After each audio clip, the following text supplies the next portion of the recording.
நம்ம ஆட்சிக்கு வந்த அடுத்த நிமிஷம் என்ன செய்ய போறேன்னு சொல்றேன்.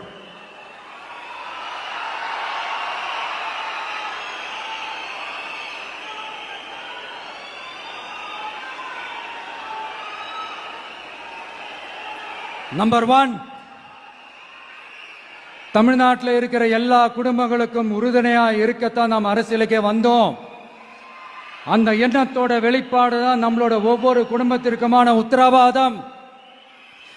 200 யூனிட் கட்டணமில்லா மின்சாரம். நம்பர் 2, என்னோட பாட்டி, அம்மா, அக்கா, தங்கச்சிங்க எல்லாரும் தமிழ்நாட்டில் எல்லா இடத்துக்கும் அனைத்து அரசு பேருந்துகளிலும் கட்டணம் இல்லாமலே போகலாம். நம்பர் 3, சட்டம் ஒழுங்க சரியா ரொம்ப ஸ்ட்ரிக்டா நிலைநாட்டியே தீருவோம்.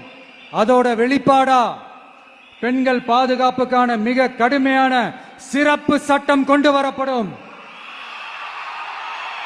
அது மட்டும் இல்ல, நம்ம இளைஞர்களோட பாதுகாப்புக்காக போதைப் பொருள் தடுப்பு மற்றும் ஒழிப்புக்கான சிறப்பு சட்டம் கொண்டு வரப்படும்.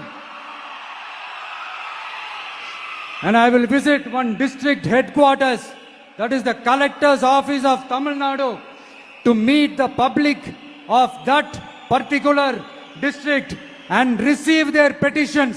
இதை நான் ரெகுலரா பண்ணுவேன். இதெல்லாம் செய்வோம். இதோட நாம சொன்னதெல்லாம் கொஞ்சம் கொஞ்சமா நம்ம ஆட்சிக்கு வந்ததுக்கு அப்புறம் செஞ்சு காட்டுவோம். சொல்லாததையும் செய்வோம், அது வேற விஷயம். ஆனா இப்போ நம்மளால செய்யறத செய்ய முடிஞ்சதை மட்டும் இப்போதைக்கு நான் சொல்லியிருக்கிறேன்.